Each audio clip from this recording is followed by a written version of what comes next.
Okay. Hi, everyone. This is Zoph, and you are watching Simply SCAdian, no title required. Tonight, I have my fabulous guest co-host joining me, Jalicia. Thank you for stepping in once again, Jalicia. Lucas is a high school teacher, and he has a field trip with his students to go see a play. So I reached out to Jalicia and she rearranged her life a little bit so she could join me. So thank you so much, Jalicia. It's always wonderful to have you join me as a co-host. Oh, thank you for asking me. It's always wonderful to be here. Thanks so much. Yay. All right, I'm going to do my geek girl stuff while Jalicia introduces our special guest. All right. Tonight we have Howell James of Towns End. They are an artist, actor, thrown weapon specialist, and fencer residing in the Kingdom of Eldamere. Known best for their embroidery and knife throwing, they currently serve as seneschal for the barony of Ben Dunferth, as well as Eldamere's deputy earl marshal for thrown weapons. Howell also dabbles in leatherwork, playwriting, and coaching youth armored combat. They are the protege of Duke Evander McLaughlin and the recipient of an award of the Maiden's Heart, which is AOA for service, and the award of Orion, AOA Arts. Welcome, Howell. Hi, lovely to be here. Oh, great. Well, you do so many things. I think I'll just start with the first thing you listed. Tell us about your life as an artist. What kind of art do you do? In my professional life, I'm a trained theater artist, so playwright, actor. Within the SCA, I do primarily embroidery, but I also do leather work. Like I made this doublet. I'll do some embroidery, like I'll do embroidery, but I'll do beading and beaded embroidery. A lot of needles and textile crafts. And then I also really like throwing knives. It's really fun. Well, let's start with the theater stuff first. Was that your profession and then you kind of brought it into the SCA, or which way around did it go? In university I started in engineering and that was not for me, but it took me a while to figure that out. And so then I switched into drama. I won my school's playwriting award, and I then graduated into a pandemic. So there wasn't a lot of theater to be done. So I currently work as an informational clerk for a library. So I check books out to people. I give them advice on what to read next, things like that. But eventually, I'm always trying to find my way back into the theater. That's really where my home is. And I brought a lot of that theatrical into who Howell is. So my persona is a playwright living in London in 1593. I'm one of those granular people who I know when my person was born. I know, like, they have a secret second name that you can find on the Eldamere wiki that's like their birth name, and then they have this when they ran away to London. So I brought a lot of my playwright and my writing character backstories and things like that into my persona. Wow, is So your how do persona you, hold on, we got to ask the question. Hold on, Jalicia. okay? How did you find the SCA? Oh, sorry. So my best friend in the entire world is Eleanor Graham. I'm saying the full name because there are people in the East and in Eldamere who will recognize that name. Her mom has been in the SCA since time immemorial, and so she was always talking about this fun thing. So when Fan Expo finally happened in person after the pandemic, and I was already going to see an actor and get autographs. There was a panel by some Barony of Ben Dunferth people called the SCA. What is it? LARP, historical reenactment, other. And I went and I saw it. It was a really cool panel debate.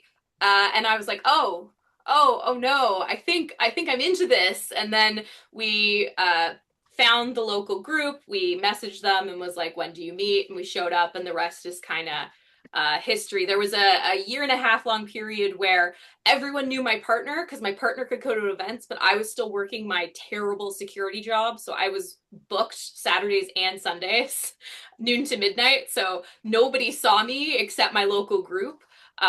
Which was really weird when I became seneschal, and then nobody knew who this seneschal for Ben Dunforth was because I only showed up to meetings, not to events. But then I quit that terrible job, and now I can go to events, and it's wonderful. That's Okay, great. Delisi, I'll let you go back to your question. No, that's okay. I did jot it down so I wouldn't forget. I just wanted to say your persona sounds so cool. Is your persona hanging out with Will Shakespeare and Kit in London? So, yes and no. So, I actually, over here on this crazy conspiracy board that I have, it's the beginnings of a class that I'm planning on teaching that I've been noodling away on called Shakespeare Unraveled. And it's basically Howell explaining to a drunkenly explaining to a group of people at a bar, what is Will? Why does everybody love Will? Like, why does everybody love Will and Marlowe and they don't love us? So it's they know of each other. Maybe would be friends, maybe not, but very much also like rivals, kind of. And that's kind of where I've settled so far. I mean, personally, I would love to have been friends with Will Shakespeare and Hmm. Marlowe, but I mean, doing the Reckoning obviously was like dream. Loved Explain it. the reckoning for The our Reckoning, audience. right. So that was Penzic 51, the Penzic players, known world players production of The Reckoning by Lorcan was a show about what would have happened if Shakespeare and Marlowe hung out right before Marlowe's death. And it was very interesting, very well done and well researched. And I was a little criminal in the background running around scenes, and it was fun. So, do you still write plays? Is that something you actively do? So I am trying to get COVID kind of just like drained me creatively. So I've been slowly trying to get back towards it. So the first step was I started writing fan fiction again. The second step is going to be I write my own fiction again. The third step is going to be, but I'm also very much someone who my play ideas kind of come to me in bolts of lightning, or like I'll get really mad at something. So the one show that I've had produced was called This Story Is Not About You, and I got really mad about Trayvon Martin, and I got really mad about some stuff that had happened to me, and I got really mad about professional wrestling. And so I wrote a show that had those three kind of, and it was all about how like we're always going to be the villain in someone's story, and sometimes you just have to like get over it because it's not about you. Um, and before that, I wrote a show about a school shooting. After that, I wrote a show about professional wrestling as like an art form.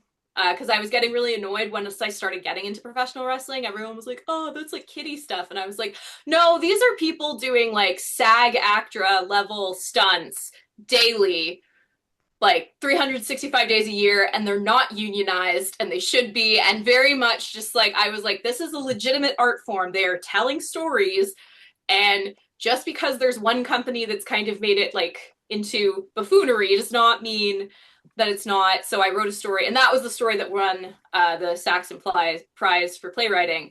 And then since then, I haven't written anything, but I also haven't had that like bolt of lightning inspiration. So Well, that's great. Yeah, I dabbled with a play once. It turned out to be not that great. Um, for those of us who are interested in playwriting, what would be your first two tips about how to get started or how to structure a play? take a class. Okay. That I found that very helpful. The other thing I find very helpful is uh, and this is something that Professor Lazarus taught us, but I think I kind of was doing it before. Write out like the scenes that you think should maybe be in your show on post-it notes, and then kind of look at them and then go, is this a play or do I need more stuff? And then you can start like plotting out, do I need more connective tissue, or is this enough? Or you can look at that and go, wow, I this is like a 3 trilogy play cycle, Angels in America, and I need to rein it in. So having an outline, there's a lot of writing where you can get away with not having an outline. Playwriting is not one of those. You really need an outline. Okay. So, you don't just do theater. What one of your other hobbies is embroidery. Can you tell us how you got into? Is that something you've done since you were a kid? Most of our guests talk about their grandmother or mother teaching them. So I did like one cross stitch kit when my dad was in hospital, like in grade 7, and then never picked it up again. I sewed, and I was a sewer, and I did embroidery if I absolutely was forced to, because like the show was in 3 days and we didn't have the proper logo patch. And so I was like, fine, I'll just stitch this. So I was doing embroidery, but not like willingly. And then in 2021, I was like deep in pandemic depression. I'd run out of coloring books. I was just so sick of everything. And I was like, sure, I'll try embroidery. And so the first one that I made when I started actually doing freestyle embroidery was this guy. It's there we go. If I tilt it, the ring light. So this is based off of a coloring book lady that I really, really like, Joanna Basford. And I just took one of her coloring books and traced it and, oh, well, there we go. All right. And traced it and just filled it in with however I wanted and added beads and things like that. And then I was like, oh, that was really fun. And I entered like flow state and did it in about 3 days. So when I was teaching later, the girl guides that I mentored, I was like, yeah, so we're going to do embroidery. This is the first one I did. And they were like, and like so angry. And I was like, no, it's okay, guys. Like I was unemployed and I worked on it for like 16 hours a day and like it's fine. They were just so mad. And I'm like, it was beginner's luck. But embroidery is something that I just kind of I've been very lucky in that I was very good at it very quickly. I'm still like always learning new things. But yeah, not for my grandma. Surprisingly, most of my handicrafts and stuff I get from my grandmother, but embroidery was not one. And that's one of my, like, I think one of the like biggest things that I regret was so she died in 2020, and so she never found out like that I'm now this embroidery artist, and I think she would have loved that. So every piece I do is kind of like a little bit for my grandmother. Oh, that's beautiful. Yeah. You mentioned earlier that the style that you're doing, the new piece you're working on is Opus Anglican. Yeah, Opus Anglicum, or Anglicanum. It's one of those two. It's English work. So Mm. this is a piece I'm doing for Pentathlon. So that's a yearly arts competition in Eldemir. And if you want to become our arts and science champion, you have to do 5 projects Mm. uh, and compete with them. So Opus Anglicum was generally we know it as the uh, 14th to 16th century clerical vestments. It's characterized by use of pearls, use of gold work. Laska, who's being elevated to Laurel very, very soon, teaches a class on gold work at Penzic, and a Mhm. lot of that is Opus Anglicum. There's a great book that I have from the Victorian Albert that has a whole history of it. But yeah, and it's done on velvet generally, which is obviously one of the worst materials to embroider Yeah. on. Yeah. Um, I did one last 2 years ago that was on velvet. This one, because I'm making like so many of these, this eventually is going to become a full cope with 23 panels of scenes from Shakespeare. And I was like, I cannot, I'm gonna do the cape in velvet and then I'm gonna do the embroidery on just regular monk's cloth because I do not have the the time right now to do that. Some of them may end up being on velvet, but obviously if you want like sky background and you're going to fill the entire thing anyway, there's no point in doing it on velvet. Um, yeah, it's and it wasn't just done by the English, but it was very characteristic of English work, which is why it's called Opus Anglicum. So you mentioned you're doing a pentathlon. What are your other 4 entries? So I'm going to be doing a beaded bracelet based on the Baki 3 grave finds from Egypt. I'm doing a pyro work, so pyrography, wood burning. And that's one that I'm excited for because that's a full exploration. It's more about my persona than it is about the actual wood burning. We know that wood burning is period, but we don't know what in period was necessarily wood burned because there's very little difference between like coal rosing and pyrography. You'd have to run tests that museum curates don't care to run. So What there's is some coal pieces. rosing? What is coal rosing? So coal rosing is a Viking, I think it's Viking technique, where you make a cut and then you rub wood ash in. Mm. And functionally it looks very similar to uh, wood burning. Also, carving and then rubbing soot in for color is like all of it looks very similar. So, what I'm trying to do with this is I'm going to use motifs that look very similar to carving, but I'm wood burning it because I can't carve wood. I eventually am going to try to learn, but I have a pyro setup and I'm very good at pyro, so that's what I'm going to do. But the actual choosing of the panels and stuff that's going on the box, I've been using as exploration of drilling down more into who my persona is. Because I have an idea of it, but I'm trying to sort of start fleshing it out more and more, especially because my partner is very into the SCA side of the game of like being in persona more. And so Mm. I'm like, well, if I want to play that game, which I'm not sure I do, we're very different people, and it's very funny that we're playing like completely different games. But like, I like the theatrics, I like the role play, so I'm kind of drilling down to uh, what it is to be like a queer man living in 1593, what kinds of imagery. So I have like Saint Sebastian and things like that, like those quintessentially like on the down low signals that like you wouldn't know unless you were there, but like the Caravaggios as well.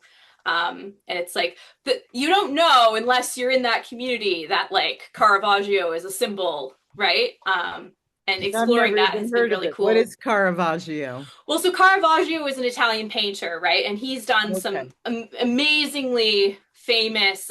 He has like a David and Goliath. He's uh, most famous. He has a bunch of like crucifixion and things like that. But famously, he was run out of Italy and had to flee to Malta because he was a little too indiscreet. Um, so his paintings were kind of a little bit favored by the gentleman's gentleman, as I'll say it. All And right. Saint Sebastian has always kind of been a gentleman's gentleman icon.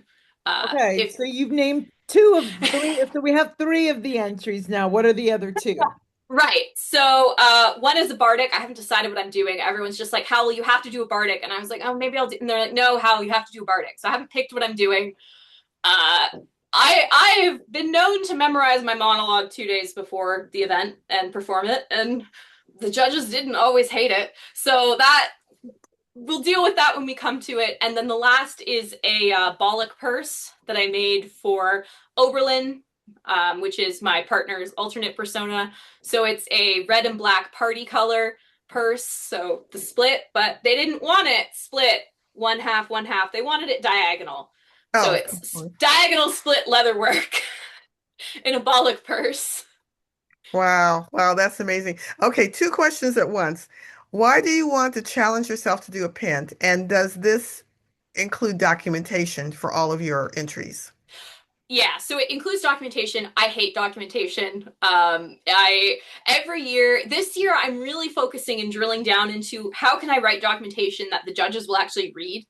Because I've Mm. done three ANSs now, and definitely there were 2 years where I'm like, you didn't read a single word of my documentation. And I know some of that is just a lot of times the judges find out like the night before that they're judging this thing. But I think part of it is my documentation wasn't that interesting. So I'm trying to this year write as short documentation as I can, partly because I don't want to write documentation, and partly because I think that'll keep them engaged the shorter it is. Um, and also, I want to write documentation that I think like can win. I've done pent before. So my first time I did pent was because my partner declared they were going to do pent, and I was like, you know, it'd be really funny is if I also did pent, but I secretly did pent. So I showed up on the day, and they didn't know that I was doing pent until we got there. And then last year I didn't do pent. They did, and they won. Um, so then this year I'm like, well, I've had a year off, and now I think finally I have. I'm trying to sort of get away from the pressure of like, oh, I have to compete every year.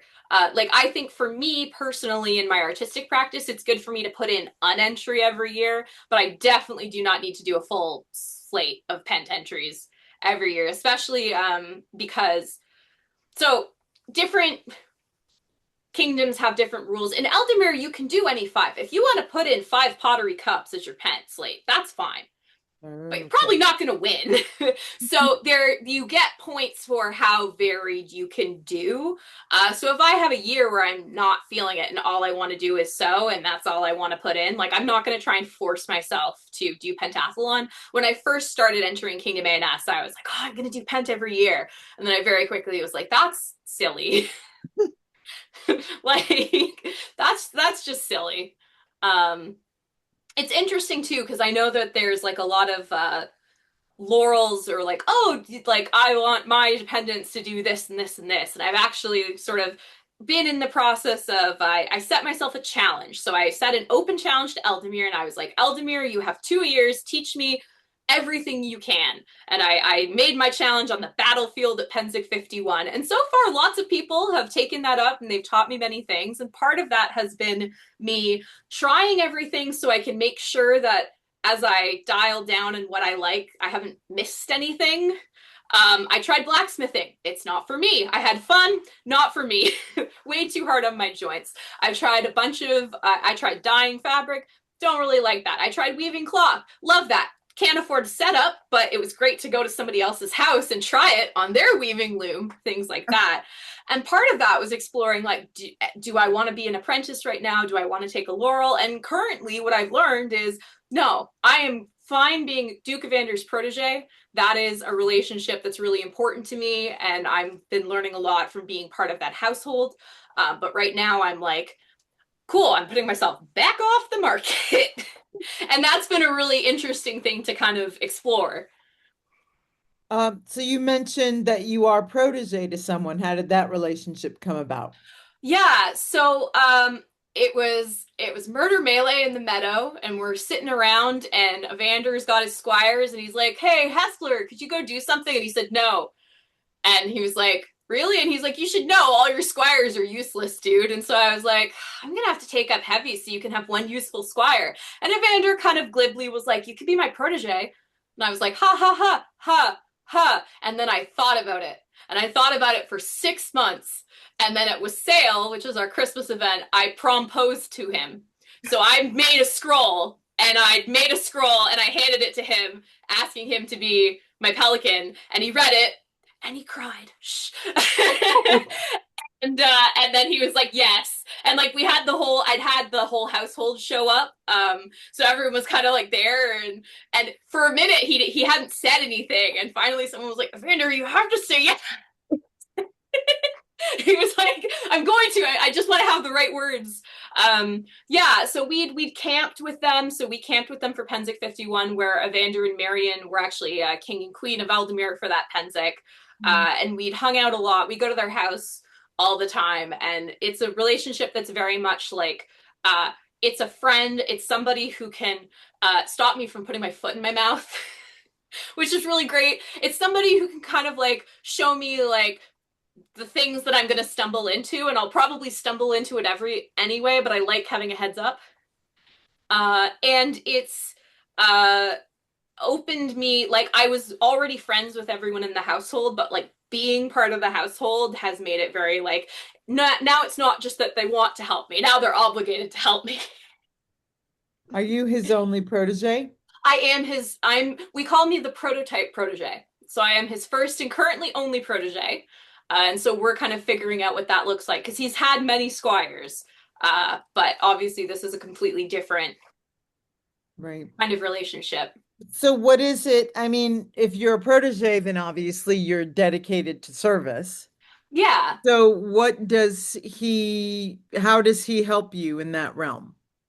So one of the things that will happen is if we're doing an event. So if one of the household does an event as autocrat or event steward, it's kind of a given that most people who can are going to help out. So we did a spring crown tournament together. So basically, like he was the autocrat, he did all the paperwork, and then on the day he was like, "All right, Howell, go do this." He called me his F1 missile. I was just his whatever he needed done, I'd go and do. Um, we we both do youth combat, and so it'll be like, oh, like let's have at this event we're gonna have youth combat. So like, can we get together, put our heads together? Who can we have show up? Do we have enough kids? Things like that. It's very much like a I have been an event steward once. It was okay. But it's very much I do eventually probably want to run events by myself. But right now I'm not in a position to like learn. So he's my external brain. Like he tells me what to do and I go do it. And that's kind of the event relationship we have. I'm also seneschal. So I do have like my own I'm capable of doing service by myself, but it's more fun to do events with other people. Yeah, yeah. Speaking of you being seneschal for the barony, what are like the top challenges that your barony's facing or things that you want to do during your time as seneschal? Yeah, we had a bit of a crisis of we lost our event space. Mm. Um, and that was really annoying because we had taken so long. We'd had an event or not a sorry, event, our practice space. We'd had a practice space and we'd outgrown it, like fully. We had way too many people, so we moved into this bigger space and it was great. And then they decided they were going to build a cafe in the gym that we were meeting in, and we were like, okay. So then we had to find somewhere else. We were Brand called us hobos in a library for a while because we were just guerrilla. I had the hookup, so I knew which rooms would be free at certain libraries at certain times of day. So we'd go and meet up there as just a group of like-minded friends. But we found a place, but that was a very big like didn't see that crisis coming, and it was an interesting kind of management of expectations as well. Of like, I'm the seneschal. It is my job to have a business meeting. Technically, fight practice is not my problem. Now, I would love us to have a fight practice, so I'm going to help. But like, we all got to put it was a very big like, hey guys, remember, like, we all got to have skin in the game. We all got to try and find. So there was a bunch of people who looked far and wide and far and wide. And then there was a bunch of people who were like, when are you going to get a practice space yet? And I was like, oh, would you like to make some calls? And I found that sometimes I think Goody Advice column has a great column of like, hey, like if you're like, why isn't my seneschal doing this thing? Have you considered doing that thing and then telling your seneschal about it? And I do try to like go the extra mile as much as I can, but I also very much have the older I've gotten, the more I've had to be like, yo, before like three before me, guys. Like, go ask three people before me. Go try three things before you come to me to solve it. Like, I want to help and I like to help.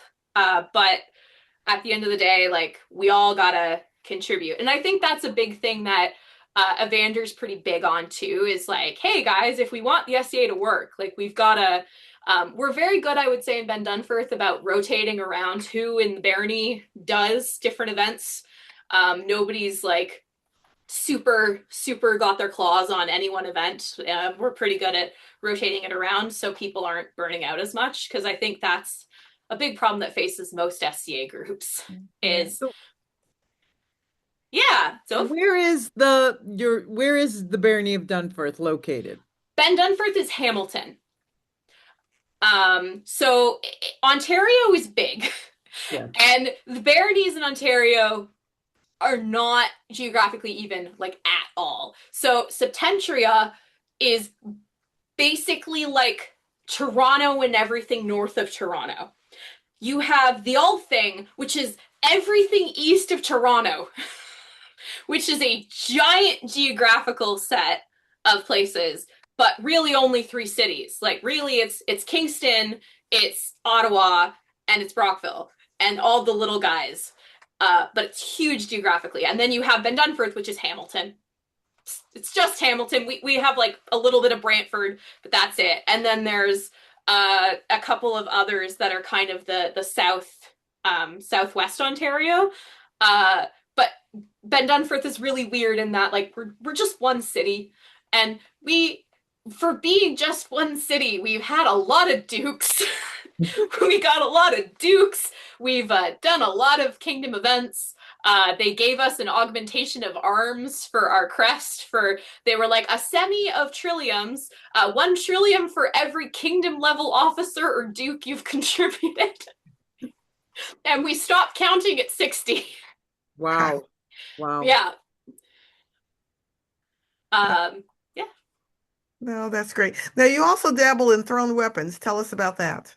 Yeah, so I showed up to my first murder melee and I was like, I was burnt out from the terrible job and I was finally getting to see all my friends and I was like, and so I just wandered down to the knife throwing range and I was like, let's do this. And Tristan was like, all right, here's a knife, shoot. And I do it and I stick it. He's like, you sure you've never done this before? And I'm like, no. And he's like, okay. And so I like keep going. He's like, you're sure you've never done this before? And I'm like, I swear I haven't. But I loved it. Like you get that first thwack sound when you stick it the first time. And so I just kept doing it. And I met John Spooner, who is the premier, one of the premiers for the Order of the Mark here in Eldamere. And he taught me a lot about how to run a range and different things. And I was like, what knives do I buy, John? And he took me to Pennsic and he was the one who was like, okay, you're going to try out for the champions team at Pennsic, right? And I was like, I think Soph's going to kill me if I have to miss rehearsal for the champion. And John was like, you have to try it out. And I made the alternate. But then, as Zoph might remember, they didn't end up needing me, so I didn't have to nip out of rehearsal early. But I did make the alternate for the champion team. And I went to Beltane's and I won. And then that meant I had to go to an East Kingdom court. So really that was more fool me because I had to sit through 3 hours of court because I won.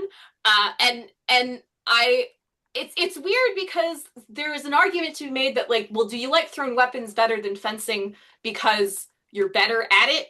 But I would argue no, because when I get home, I don't want to go and fence and like do my drills, but I will go to the range by myself with my knives and just do thrown weapons drills. They're not the most fun thing, but I do them. And it's something I'm willing to kind of put the work in. It was weird because I came back from like a slump and like, I know John's good, right? He's the premier of the Order of the Mark, but I come back from Locac and I'm in such a slump for some reason. I don't know why. And he like takes one look at me and goes, Howell, move your weight to your back foot. And I do it. And I start sticking immediately. And I'm back on target immediately. And I was like, yep, all right.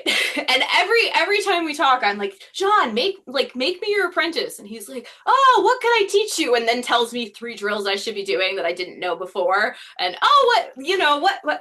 Oh, do you want to be the Kingdom Deputy Earl Marshal? And I was like, yeah, sure, John. What do I do? And he's like, don't worry, I'll teach you all. Like, it's so funny because he's always like, oh, what can I possibly teach you? And I'm like, John, everything, please. Yeah. So tell us about being a deputy Earl Marshal for thrown weapons. What is involved in that? So during the transition, I was basically going to the interkingdom meetings. So all the kingdoms representatives get on a call with the Society Earl Marshal for thrown weapons and talk about what's going on in our kingdoms. All the armored combat manuals, like all the combat manuals are currently being rewritten and passed at the BOD level. Because they're all getting digitized in a really nice, cool way. But that means that they all have to be brought in line because they're all going to be like the same format. So if you read a fencing manual and then you go to read the thrown weapons manual, it's not completely different formatting. It's all going to be like a similar, consistent, which I think is great. Pandolf has done a great job making accessibility from like first principles inclusion, which I'm very excited about. And all of the combat manuals have an accessibility section now, which is great because combat should be accessible to people as much as we can. I'm very big on the like, is there a safe way to put this person on the field? Yes, then let's do it. It shouldn't be that this person has to prove to you that they can do it exactly the same as everyone else.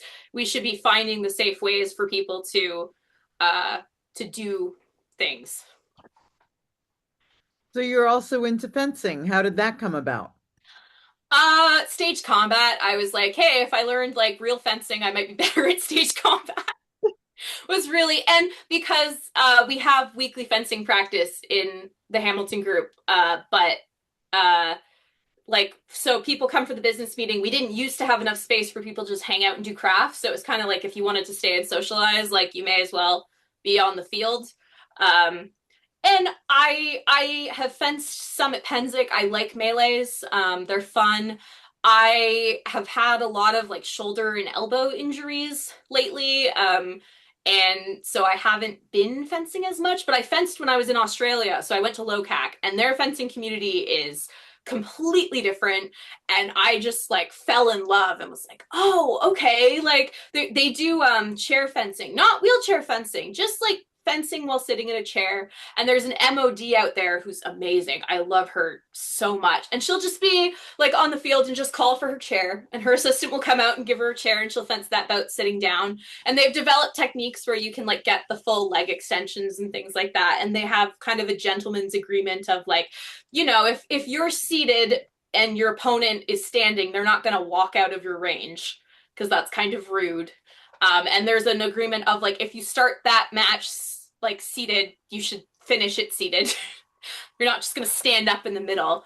But yeah, some people find it really great for tip control. Like I had a guy in the tournament I was fencing who was like, oh, let's do this seated. And I was like, dude, you're totally able-bodied. Like you don't have to fence me seated, like just because I'm having an off day. And he's like, no, this is a skill that I need to cultivate. So let's do this seated. And I was like, wow, okay, cool. Yeah, and there's a lot more of a focus. Eldamere, because we're so close to Penzic, so even though currently through the trials and tribulations, Eldamere hasn't been able to come to Penzic, but so much of our fencing culture is Penzic focused. And what can we do that's going to be on the battlefield at Penzic and helpful? Whereas in LOCAC, because I mean, they have Rowaney Festival, but very few people come to Penzic. They're very much more on like, I'm going to fight the I-33 today, and I'm going to fight Agrippa today. And they're very focused on like fencing the historical styles historically accurately. As much as you can for SCI. I took a class on Agrippa and he was like, here's all the great things about him, and then here's all the ways he's stupid. Don't do this. How did you get to go to Australia? So my partner's mom is from Australia. So my partner has been since 2020. We were supposed to go in 2020, and then that didn't happen, but has been promising me, okay, I'm going to take you to Australia and you can meet the rest of my relatives. So I met all of the Australian relatives, and then we came home and went to a wedding in BC, and I met the entire rest of the dad's side of the family. So I met all of the in-laws all within a 3-week period. But yeah, it'd been something we'd been planning on doing for like basically the entire time that we've been together. And it was amazing. And we hit 3 baronies while we were there. So we did Riverhaven, we did Stormhold, and we did Rowaney. And it was really cool. Yeah. What were some other big changes or differences between the SCA up here and down there? Well, they don't have thrown weapons. Oh, okay. Really in LOCAC. So Australia has pretty tight weapons laws. So actually in Melbourne, which is one of the practices that we went to, you can have a sword, but you have to have a government permit to have a sword because it's considered a weapon. So every week when they do the announcement of like, okay, these are the updates for practice, there's a reminder of like, remember to be carrying your permits, guys, in case you get stopped on the way to practice. And so I think there's some places, I've heard rumors that they're trying to get a thrown weapons program started in LOCAC, but there's so many places in Australia where like you just aren't allowed to own throwing knives. Mm. So, and that's one thing that I will say to all the thrown weapons people out there. Make sure you check your local laws about what's allowed and not. So, like, shurikens are illegal in Canada. So, if you're in Eldemir and you bring a shuriken to my range, I'm going to be like, I don't see that. Get off. Go away. Wow. Um, so leatherworking. Let's talk Yeah. about leatherworking because it looks Yeah. like you're wearing something that's made out of leather too. I am. So this is a replica of a Museum of London jerkin. It's got the pinking. So that's what gives it a lot of like the breathability and the motion. I remember when I made it, I was like, am I going to be able to move in this? And I can, except for I made the shoulders a little bit too tight.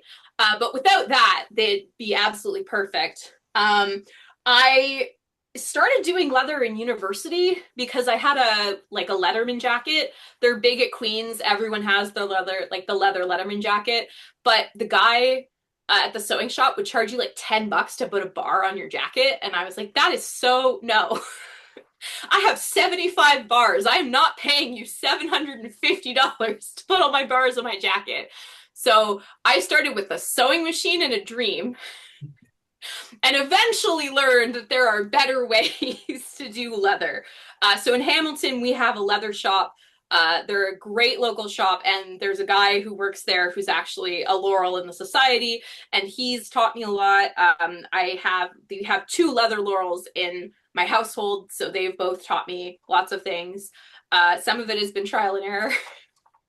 Uh, as I've gotten better, I've let myself buy more expensive leather because leather work trial and error can be a little bit expensive. Yeah. Yeah. But if you start with just buying like scraps, like scrap offcuts, in university, sometimes, somebody would be throwing out a couch and we'd all go and we'd like cannibalize the leather.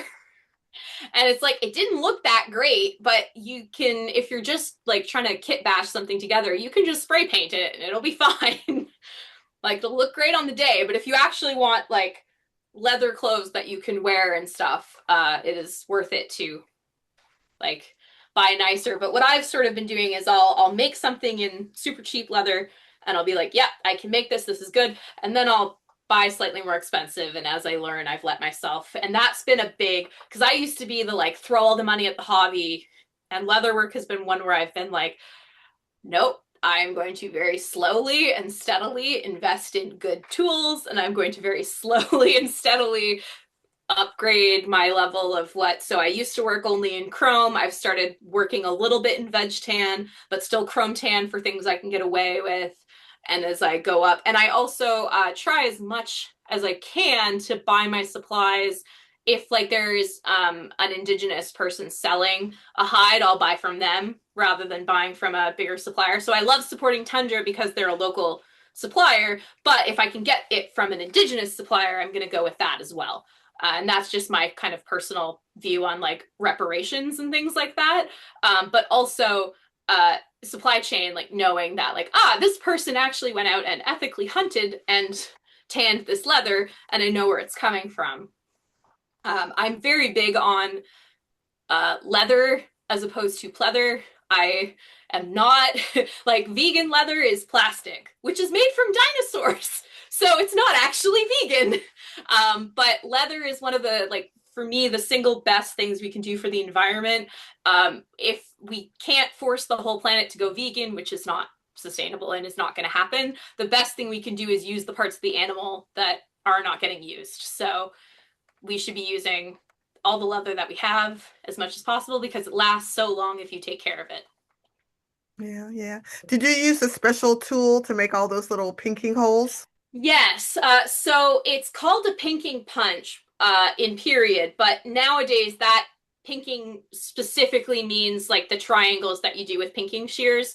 So nowadays they're called filigree punches. So this one's was done with trilliums for Eldemir and then little stars because Howell kind of has a celestial thing going on. But you can get these ones. I did have to get from the Bald Devil's website, but you can get them from your local companies. For me, it was going to cost me like the same amount for 30 of these punches as two from a more reputable supplier. So I was like, sometimes you just got to do what you got to do. Right. All right, we are almost out of time, so let's ask our last question. Yeah. What can the SCA do better? I think the SCA can be better about examining our own biases. One of the things that I heard a lot from Eldemir was, oh, that doesn't happen here in Eldemir. And I was like, but it does though. And that's one of those things that it's hard because we never want to think badly of ourselves and of our friends. But going into things assuming like, well, here in Eldemir we're perfect and we're always inclusive and we're always diverse means that you're not seeing the very real problems that are happening around you. So yeah, I think examining our own biases and examining in places where sometimes uh we say in service to the dream and things like that, but it's very much like whose dream? Like each person has their own view of what the dream should be. And for some people, the dream means having to bring an electric power chair to the SCA event. And that's fine. I know that that's not like the fantasy that we have of medieval fair, but like it's important that somebody who has disabilities and has adaptations that they need can come and feel. But I think there's also places for people who want to have the full immersive fantasy, and that's what's beautiful about it. But examining kind of, am I biased about this because that's the game that I want to play? And it's okay that my game is maybe not the most inclusive as long as I recognize that. I think that's the big thing is sometimes we try so hard to make ourselves like be everything to all people and universal accessibility and all of that, and there's really no such thing because there's always going to be ways. So it's being aware of the biases. My partner's doing an event called Bardic in the Barn that's coming up, and so it's a Bardic event in a barn. And so we've been saying like, hey guys, it isn't a barn, so is it the most physically accessible site? Not necessarily. We're going to do as many accommodations as we can, but for the budget and for the time constraint that we have, that's what it is. And then if we find out that there's multiple people who are like, I really wanted to come, but I couldn't because it was in a barn, then we'll go somewhere else and do it in another. And I think it's all about being open and upfront and honest about what our limitations are and what we can accommodate for. And then knowing like, okay, maybe you just have to catch us in the next one, or hey, how can we work together? But knowing what we're working with and acknowledging who we are and what we're working with is the most important thing. Awesome. All right. Thank you so much for being on the show tonight. Yeah, this was wonderful. I'm so happy that you asked me. Oh, we're so happy to have you. You're so Yeah, interesting. You have so many different interests. This was really great. absolutely.